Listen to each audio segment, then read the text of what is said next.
पासवान जी के जाति से बदम। तो जी हाँ, आप लोग तैयार हो जाइए क्योंकि रमेश रेशमिया का बहुत ही हाई लेवल का न्यू रंगदारी टाइप का एक सॉन्ग और आ रहा है आप सबके बीच। मैं आप लोग के इस वीडियो में बताएंगे कि कौन सा सॉन्ग किस चैनल पर आएगा और कब आएगा, सारी जानकारी मैं आप लोग के इस वीडियो के माध्यम से आगे बताएंगे। उससे पहले अगर आप लोग मेरे चैनल पर नए हैं और रमेश रेशमिया जी को सच्चे वाला फैंस हैं तो इस वीडियो को दिल से लाइक करके चैनल को सब्सक्राइब जरूर करें। तो आइए बिना समय लेते हुए इस वीडियो को स्टार्ट करते हैं। आप लोग इस वीडियो को शुरू से लेकर अंत तक जरूर देखें।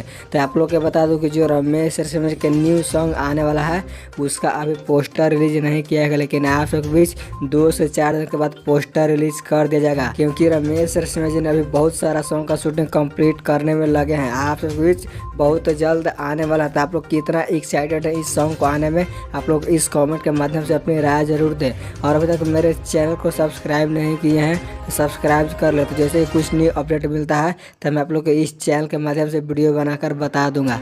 तो मिलते हैं नेक्स्ट वीडियो में।